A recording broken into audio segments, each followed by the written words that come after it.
Hola, buenos días a todos. Bueno, mejor dicho, buenas tardes a todos y bienvenidos a mi canal de YouTube Cosas de Bolsa. Bueno, pues ya están aquí los resultados de PharmaMar del primer trimestre del 2025 y hay que decirlo todo, han sido bastante decepcionantes. En algunos puntos, sobre todo en puntos económicos.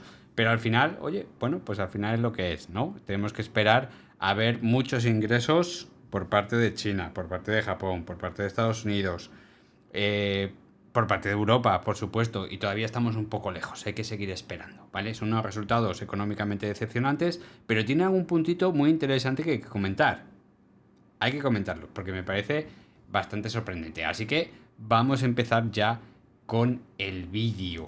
Bueno, aquí tengo el gráfico de Farmamar, hoy he hecho un vídeo, estará disponible para todos vosotros mañana a partir de las 2 de la tarde aproximadamente. Ya sabéis que yo hago los vídeos primero para los miembros del canal, sin anuncios, de forma gratuita, y luego pues para vosotros 24 horas más tarde. Aquí tenemos unos resultados y en ese vídeo pues comentábamos un poquito las posibilidades de ese tipo de resultados y hasta dónde nos podría llevar, ¿no? Si hay que ser muy optimista o poco optimista, y en realidad lo que hay que ser es realista. Son unos resultados muy decepcionantes que, como todos los resultados, son un panfleto de presentación de números, nada más que un panfleto de presentación de números que en ningún momento nos dice exactamente qué EBITDA tenemos y qué beneficio hemos obtenido. Simplemente los titulares que les convienen a ellos, como en toda la presentación de resultados. Los ingresos de Farmamar suben un 19%, los ingresos recurrentes, hasta casi los 38 millones de euros. Muy bien y estupendo. Las ventas netas crecen un 22% hasta los 23,1 millones, impulsadas por la positiva evolución de los ingresos de Zepzelca. Perfecto, sobre todo en Europa. Y los ingresos por royalties crecen un 16% en el primer trimestre, alcanzando 14,7 millones, con la buena evolución de las ventas de lurbinectedina en Estados Unidos. Estupendo. Esto no quiere decir que sea una evolución trimestre a trimestre, sino que han crecido con respecto al primer trimestre del año anterior. La deuda, algo preocupante. Bueno, pues es una empresa que tiene muy poquita deuda, tan solo 48,5 millones frente a una caja neta por debajo de los 100 millones, pero es una tesorería de unos 142 millones. En principio, no es una empresa endeudada para nada. A mí lo que me preocupa es la evolución de la deuda. Fijaros que estábamos hablando de una empresa que hace 3, 4 años, vamos ya para un lustro con esto, fijaros, vamos ya para un lustro con este tema. Es una caja bastante grandecita, pero que poco a poco ha ido mermando y ya nos encontramos con una caja neta por debajo de los 100 millones. Es muy preocupante, muy preocupante. Pero tenemos datos positivos, que ahora vamos a hablar sobre la inversión en I+D. Bueno, pues un resumen, el grupo de Farmamar ha registrado un incremento del 19% de sus ingresos recurrentes durante el primer trimestre del año 2025. Estupendo y maravilloso. Sobre todo los ingresos de lurbinectedina, o sea, Zepzelca, tanto en Europa como en Estados Unidos. Las ventas totales en oncología se incrementaron un 22% hasta los 23,1 millones frente a los 19 del mismo periodo del año anterior. Estupendo y maravilloso. Y sobre todo destaca los ingresos de lurbinectedina, joder, manía le tengo yo a estas palabrejas, en Europa, donde los ingresos registrados bajo el programa de uso compasivo, ya sabéis que, bueno, pues en Francia nos dieron un palo bastante gordo con este tema, porque bueno, dejamos de ingresar bastante dinero, pero poquito a poco vamos subiendo, vamos intentando recuperar, no ya por los beneficios obtenidos, porque nos jorobaron pero bien con el precio de venta, sino por la cantidad de medicamento que estamos vendiendo, que es un dato muy positivo. Fijaros, pasamos de 6,3 millones a 8 millones, ¿vale? En un añito, es un incremento importante, es una cifra pequeña, muy modesta, pero importante. Recordad que esto es en un país, bueno, está en Europa, estamos hablando de 2 o 3 países, y bueno, pues estamos hablando de uso compasivo, donde tenemos unos precios muy bajos. Veremos si esa aprobación acelerada podría darse por parte de la EMA. Adicionalmente, durante el primer trimestre del año se han alcanzado ventas comerciales de Zepzelca en Suiza, también muy importante, por importe de 4,3 millones, que están prácticamente estancadas, porque en el mismo periodo del año pasado fueron 4,2. O sea que tampoco hay mucho beneficio en Suiza.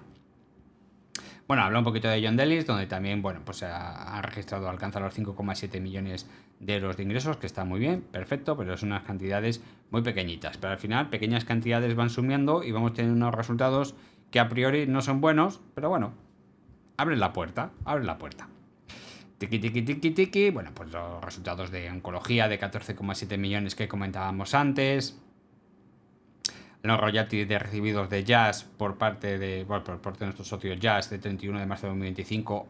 Hay que añadir los royalties por ventas de trabectedina, Yondelis, procedente de nuestros socios en Estados Unidos y Japón por un importe de 2 millones. Sigue siendo muy pequeñito, pero por lo menos ha doblado ese 1,1 millón de euros que habíamos registrado en el primer trimestre de 2024. Bueno, y esto es un poquito preocupante, ¿no? Con relación a los ingresos no recurrentes procedentes de acuerdos de licencia, acordaros que nuestro socio Jazz nos paga un dinerito todos los trimestres, todos los mesecitos. En realidad supongo que es todos los trimestres, ¿vale? Para pagarnos esa cantidad de dinero gracias al acuerdo que tenemos con ellos por los hitos y demás. Bueno, pues tenemos una cantidad que nos lo pagaban todos los trimestres, pues se ha reducido de 6 millones a 1 millón, ¿vale? Y luego vamos a leer el motivo un poquito más abajo, pero es un dato preocupante porque era una fuente de ingresos pequeña también, pero que se ha reducido muchísimo. En el presente ejercicio, la imputación anual de ingresos correspondiente a dicho acuerdo se estima en 4 millones, de ahí lo de 1 millón por trimestre, cuando el total del ejercicio anterior fue de 23 millones. Fijaros la pedazo de reducción de ingresos no recurrentes por parte de nuestro socio Jazz. Esto era un aliciente muy importante trimestre a trimestre porque una cantidad de dinero anual bastante considerable. Sin él, el año anterior nos podíamos haber metido con unas pérdidas muy, pero que muy abultadas. Del total de los 300 millones de ingresos recibidos en 2020 en relación con este acuerdo, se han imputado ya el resultado del 93% en los últimos años. El 7% restante se imputará en los próximos ejercicios. Es decir, que nos queda nada y menos para recibir ese dinerito. Estamos hablando de unos 20 millones. Nos queda muy poco tiempo para disfrutar de esos ingresos no recurrentes. Así que esta fuente de ingresos se va a acabar.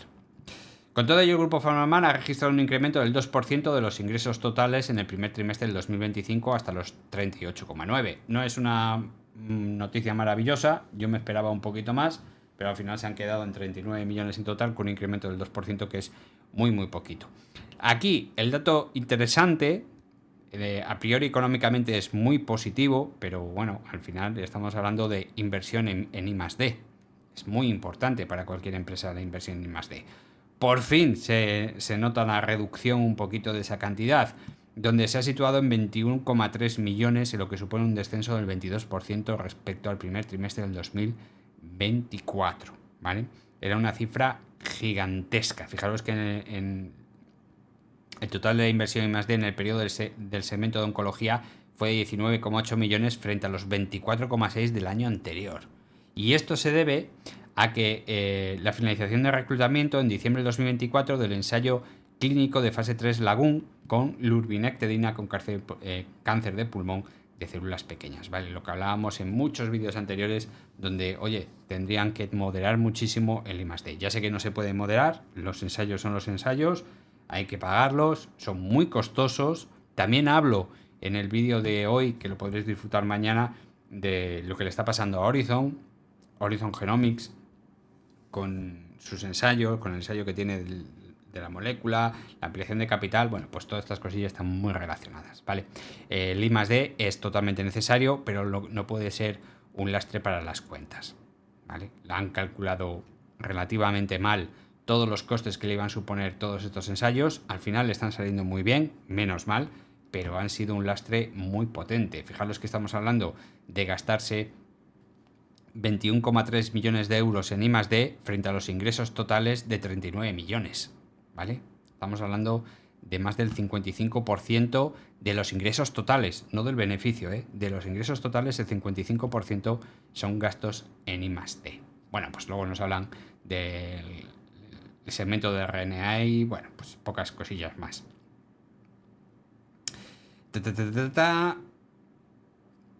Y aquí nos viene el EBITDA, ¿vale? Esto es lo decepcionante en cuanto al periodo. Y dice, con todo ello el EBITDA mejora con relación al mismo periodo de ejercicio anterior. Digo, hombre, ya. Pero es que era un EBITDA bastante malo y este es malillo, ¿vale? Se sitúa en 1,1 millones de pérdidas frente a los 2,7 millones de pérdidas del primer trimestre del 2024. Es decir, seguimos teniendo un EBITDA negativo, ¿vale? Ya no me meto en el beneficio porque el beneficio se puede maquillar, por ejemplo, en la tributación, cuando estamos haciendo un esfuerzo en investigación en I+D, lógicamente, pues estamos también teniendo ciertas degravaciones fiscales, que eso se puede maquillar en los resultados. Esta vez no ha podido ser, y por lo tanto con este EBITDA negativo nos da un resultado neto en el primer trimestre de casi 4 millones de pérdidas frente a los 2,3 millones de beneficio del 2024. Fijaros lo que hablamos ya en muchos vídeos anteriores, ¿no? ¿Cómo puedes tener un EBITDA negativo y salirte a un resultado positivo? Maquillando las cuentas, lógicamente sin engañar, maquillando un poquito las cuentas, donde aquí lo importante es que hemos ganado 2,3 millones en el primer trimestre de 2024. Bueno, pues ahora nos han podido maquillar y hemos tenido unas pérdidas de casi 4 millones, que es algo pues relativamente abultadito. Tampoco es una gran pérdida, tampoco es una gran pérdida, no hay que dramatizar, ¿vale? Y la cosa que nos preocupa más es la caja. El 31 de marzo de 2025, el grupo PharmaMar registra un saldo de caja equivalente de 142,2 millones de euros, con una deuda financiera de 48,5, y de este modo la posición de caja neta al cierre del periodo es de 93,7 millones. Hemos perdido los 100 millones de caja neta. Algo preocupante. Está descendiendo en picado y eso es muy muy preocupante. Necesitamos ingresos extra ya, necesitamos aprobaciones. Esperemos que en este primer semestre sepamos algo. Bueno, aquí viene un resultado, los resultados un poquito más reducidos, un poquito más compactados, donde, bueno, pues lo de destacar el dividendo 0,8 euros por acción. Ya sabéis que a mí los dividendos no me gustan, porque para cobrar 80 céntimos por acción, mejor no los pagues, ahórrate ese dinero que viene muy bien para la caja, porque ya veis cómo estamos reduciendo la caja, que es algo muy importante. Y en oncología, PharmaMar y Merck han suscrito un acuerdo de licencia exclusivo para el desarrollo y comercialización en Japón de Zepzelca, ya comentado en algún que otro vídeo, donde PharmaMar recibirá un pago inicial de 22 millones de euros y podrá recibir royalties por las ventas netas, así como a otros cobros por el cumplimiento de diversos hitos clínicos, regulatorios o comerciales, por un total de hasta 31 millones de euros adicionales. Bueno, Japón es un país grande, tiene una renta per cápita muy grande y, bueno, pues este acuerdo no me parece muy beneficioso para PharmaMar. Me parece muy poquito dinero, pero bueno, ellos sabrán, ¿no? Si este es el mejor acuerdo que han podido conseguir, pues estupendo. ¿Qué le vamos a hacer?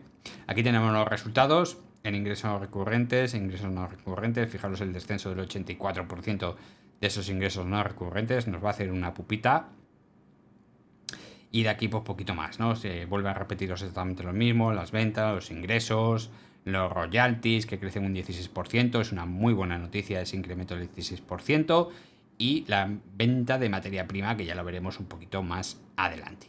En I+D, pues ya veis, una reducción de 27,2 millones totales gastados en marzo del 2024 a 21,7, algo que estábamos esperando como agua de mayo. Esta reducción es muy importante y menos mal, porque estamos hablando de una diferencia de 6 millones de euros que directamente, si hubiésemos gastado lo mismo o tal y como iba creciendo el gasto en I+D hasta ahora, tendríamos que haber gastado en torno a 29 millones de euros si hubiésemos seguido ahí. Es decir, estaríamos hablando de unas pérdidas de aproximadamente unos 10 millones de euros en tan solo el primer trimestre del 2025.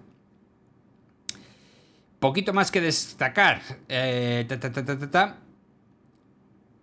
Bueno, sí, lo de saludo, la fase de saludo, el ensayo de saludo, se llama saludo, que le voy a hacer yo, de fase 2B/3 con lurbinectedina en la indicación de leiomiosarcoma metastásico en primera línea avanzada por encima de lo esperado. Bueno, pues vamos a ver qué tal sale ese ensayo. ¿Qué más? Aquí tenemos los gastos en I+D, otros gastos de explotación. También, por cierto, otros gastos de explotación se disparan todos. Fijaros, la comercialización se dispara un 11%, no está mal, ¿vale? Significa que comercializamos más. Administración y generales también se dispara un 40%.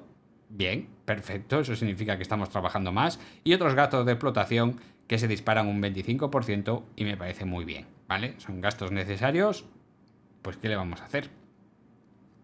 Resultado final en EBITDA, donde vemos, ya sabéis que todos los datos numéricos que están en paréntesis significa que son negativos, es decir, son pérdidas, y por lo tanto tenemos un EBITDA negativo de 1,1 millones de euros.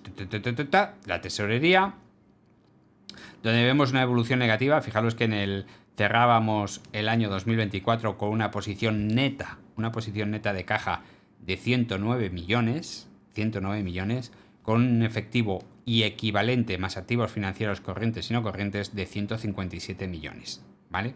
157 millones.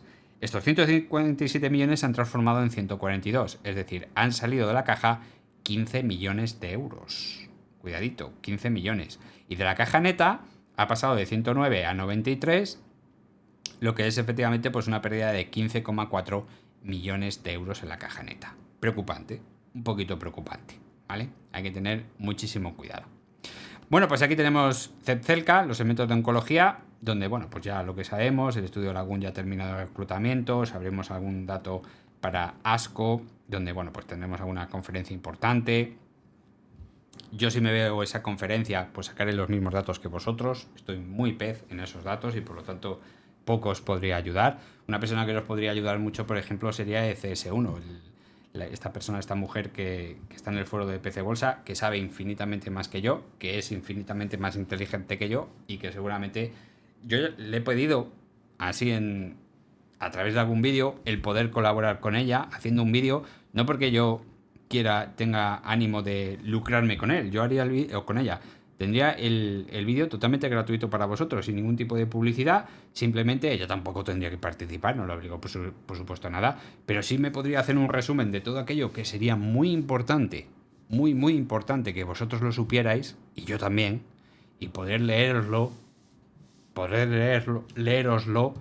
y bueno, pues por lo menos sacar en claro muchísimos datos. Sobre todo hay una cosa que me preocupa mucho, que está últimamente en los foros, que es el competidor de Zepzelca. Se llama algo así como Tarla o Tarsa o algo así se llama, o tarta de queso, no lo sé, a mí me encanta la tarta de queso, se llama algo así, yo tampoco os puedo ayudar en exceso. Parece ser que los datos son prometedores, desconozco en qué fase está, desconozco si la indicación es la misma indicación, sería para cáncer de pulmón microcítico, es decir, de células pequeñas, pero si sería un competidor nato para Zepzelca, ¿vale? Lo desconozco.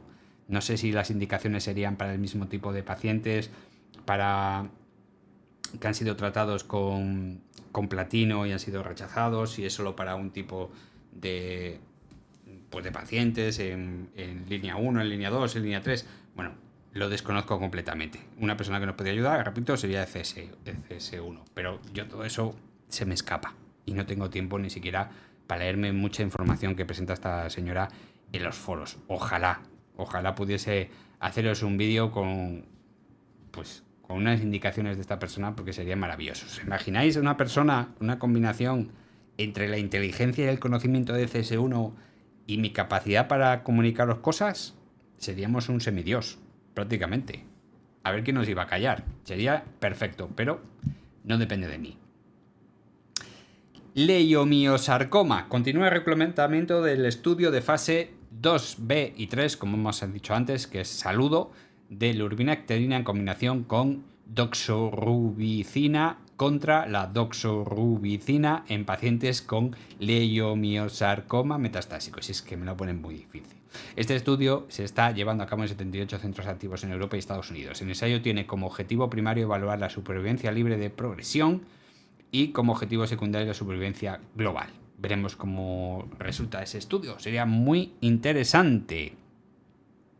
Y otra cosa que me parece muy interesante destacar, la ecubectinida, ya sabéis que es la PM14, esperemos que sea una molécula que sustituya, no va a sustituir, ¿verdad? Pero que pudiese sustituir a Zepzelca, no en el tratamiento, sino en la fuente de ingresos futuro de PharmaMar. Estaríamos hablando para más allá del 2030, lógicamente. Estamos hablando de estudios que duran muchísimos años y por lo tanto, bueno, pues en 2030, 2035... no antes. El primer ensayo clínico de fase 1 y 2 de ecubectinida alcanzó la dosis óptima para administración en pacientes con tumores sólidos avanzados, y el ensayo de fase 2 de expansión, un estudio basket en el que se tratan diversos tipos de tumorales, finalizó el reclutamiento del 2024. Maravilloso. Actualmente se continúa con el seguimiento de los pacientes en tratamiento mientras se evalúan los datos obtenidos durante el estudio y se planifica el desarrollo de nuevos ensayos clínicos con el compuesto.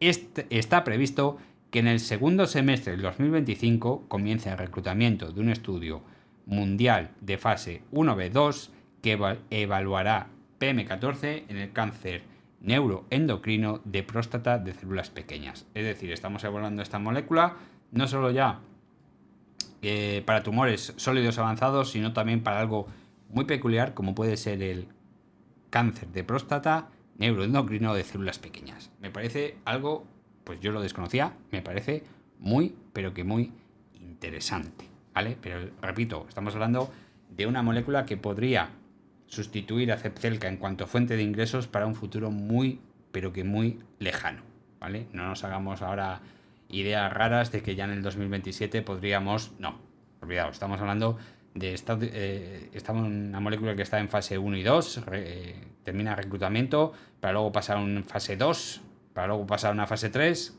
que no se puede quedar sola con una fase 3, será otra fase 3, que salga todo bien, como ha pasado con Zepzelca, y entonces ya hablaremos. Y eso estamos hablando de años y años y años y años. Y por lo demás, poco más que decir, no tiene nada mucho más importante los resultados de PharmaMar, simplemente pues un resumen, decepcionantes económicamente, sobre todo por algunos datos como son los ingresos no recurrentes. Algunos son muy llamativos, como los que hemos obtenido por uso compasivo en Francia.